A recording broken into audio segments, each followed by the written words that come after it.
the White House celebrating. They have so much glee about individuals being deported.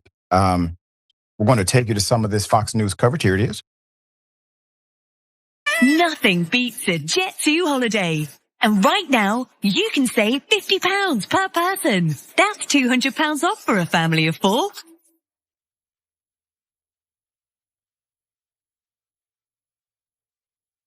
Book now with Jet2 Holidays. Put up full mask. The inhumanity of it all. The official White House Twitter account posted a clip yesterday showing people wearing handcuffs, being taken out of cars, being transported onto planes.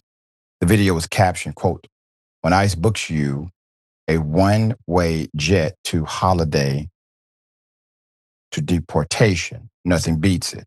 The video features the song Hold My Hand, which we've removed for copyright purposes.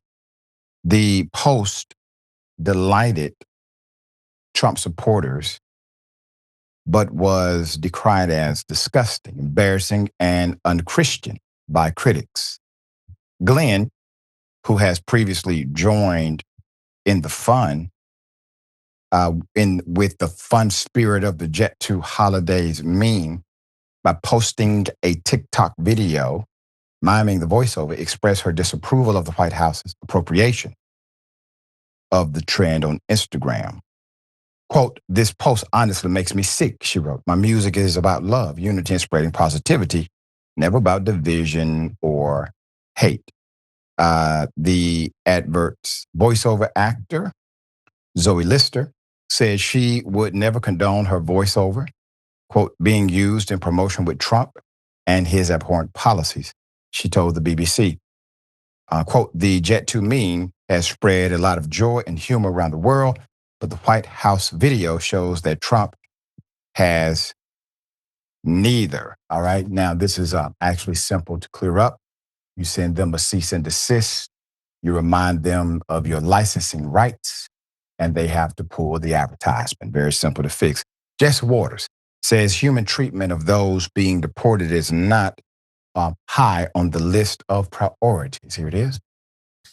And I say this I'm with brutal honesty, Jessica. The American people don't care that much how we're treating these people before we ship them out of the country back home. We want them treated humanely. Don't get me wrong. Then you should but this is not high on our list of priorities, how some criminal, illegal rapist, trafficker, or wife abuser is being housed for 3 weeks before they get on a plane back to El Salvador. We have a lot of other priorities, okay? That is not one of them. You know, I contemplated on if I wanted to address this, and I will. He may not get it, but probably somebody may. Jesse, you proclaim to be a Christian, sir. You proclaim to be a Christian, and you are down with the Christian evangelical movement. I'm going to remind you quickly of a story inside of the context of the New Testament. When Yeshua, Jesus the Christ, was asking questions, and questions were being asked of him, question came up after he told people about loving your neighbor. Who's our neighbor, Yeshua? Who do we consider to be a neighbor? And so the Christ proposed a scenario. We call it the Good Samaritan, where there was a man who was beaten and robbed on the side of the street. A priest passed him. A Levite passed him. That's somebody in training to be a priest. But then a Samaritan passed him, but turned around and said, "I'm going to help him." That Samaritan not only helped him, but made sure he had shelter, made sure the bill was paid, etc. The issue at hand was that it was understood the man who was beaten and robbed was Jewish, and that the priest and the Levite, they were Jewish too. So being a neighbor had nothing to do with your cultural connection to the individual or racial connection to the person, but it had to do with your heart of humanity toward them. The Samaritan who was not a Jew, and the Samaritan who by custom could not affiliate or speak to the Jew, not only did so, broke custom, but broke the racial and cultural boundaries as well. That is your neighbor. So like it or not, dear brother, the people who don't look like you and the people that don't come from your same culture, they're your neighbors too. ICE agents smashing windows. Here it is. Look. Open the door. No, you can. You can. Why? It's illegal. Look. It's pregnant. It's pregnant. Investigative journalists with ProPublica published a disturbing video essay showing ICE officers smashing car windows to frighten undocumented migrants locked inside. Quote, "We've documented nearly 50 incidents of immigration officers shattering car windows to make arrests, a tactic experts say was rarely used before Trump took office," reads the instruction to the piece. Quote, "In Los Angeles, a terrified immigrant sits inside of a truck. There's a masked man, swings a baton, shattering his window," end quote. Write reporters Nicole Foy and Mackenzie Funk. For the first video, the second video caption reads, quote, "In Baltimore, agents break a window and grab a man by the neck, pulling him out of the car," end quote. Quote, "ICE says its officers use only the level of force that is objectively reasonable." Reads the next caption as video shows an agent reaching inside of a broken window to get at the car door handle. The story quoted a, quote, high-ranking ICE official in suburban Maryland explaining the process of pulling over a wanted immigrant. Quote, "He can either give us a license or we'll smash the effing window out and drag him out," end quote. Another clip shows an officer swinging a sledgehammer to smash through a car window after the occupants said they were waiting for their lawyer before opening the door. Quote, "Before the sledgehammer swung, one of the officers threatened them in broken Spanish. Quote, 'We can do it two ways, hard or easy,' end quote." A car is a constitutional gray zone, according to the report, without the same Fourth Amendment protections as homes. We call it a domicile. That means while you can refuse to open the door of your home to officers without a warrant, you can't refuse to step out of your car. In a lawsuit filed by one person pulled from his vehicle, a 3-year-old is quoted saying, "Police broke the window and threw my daddy on the floor." According to lawyers, Venezuelans that the Trump administration expelled to El Salvador's most feared mega prison endured state-sanctioned torture. The Venezuelan deportees were repatriated last week following a deal between the U.S. and the Venezuelan government.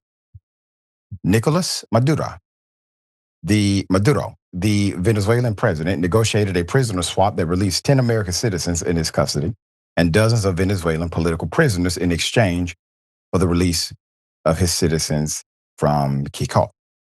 Ramos Bastidas and other U.S. deportees were told that they were condemned to spend 30 to 90 years unless the U.S. president ordered otherwise, he told his lawyers.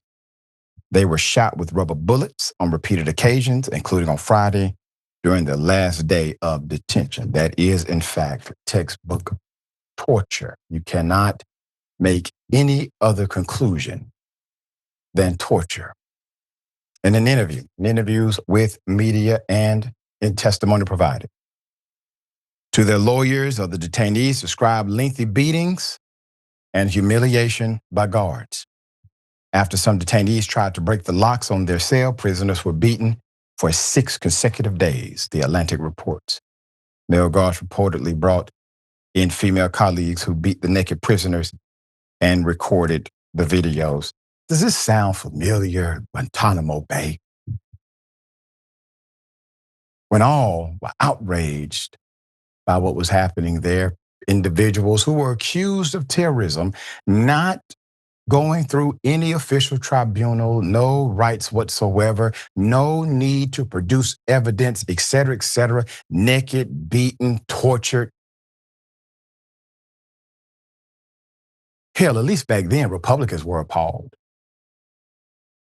Today, where are you?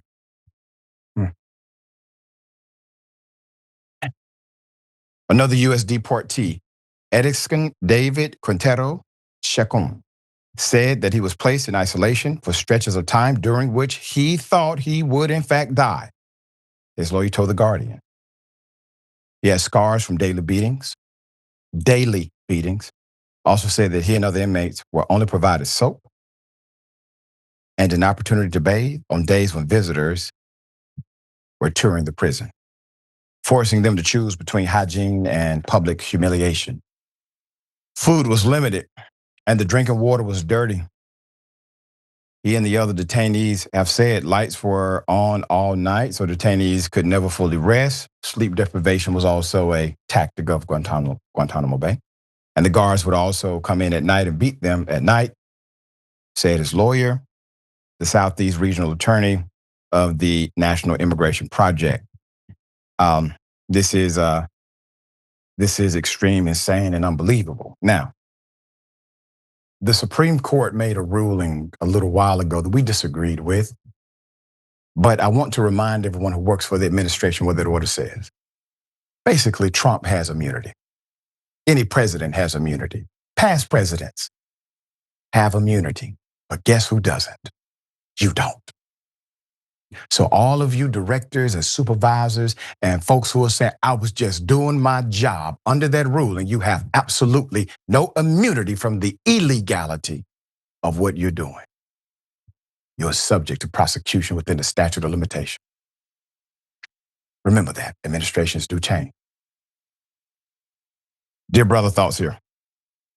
You know, I'm not a fan exactly of trickle-down economics on account of not believing or ever seeing it actually work in my life, but I am becoming increasingly convinced of trickle-down racism. And I think this is what happens when you elect a racist troll to the highest office in the land. I think we've kind of jumped the shark with this stuff. We now have an administration where trolling is a policy. It is baked in to what they do, and they'll put it out on the internet for laughs to get some kind of liberal tier satisfaction out of it. And it's gross and it's annoying, but it has real world consequences. And we're seeing it unfold before our very eyes. And I think what I think is additionally sad is I'm kind of in agreement with Jesse Waters, which again, never thought I would say that, when he says that this is what a lot of Americans want. They want to see this. There is some kind of libidinal joy that they seem to get out of this. And I think that that is a very deep, almost like psychological, spiritual issue with this country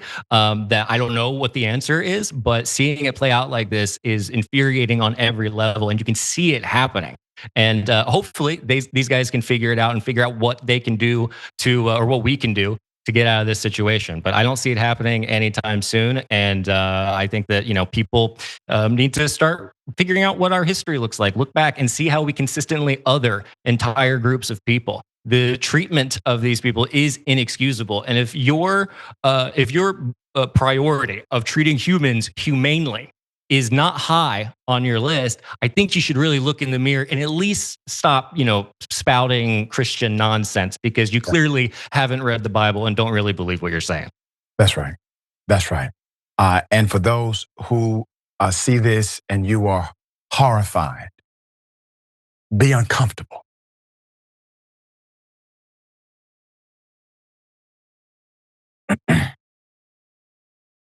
Be uncomfortable enough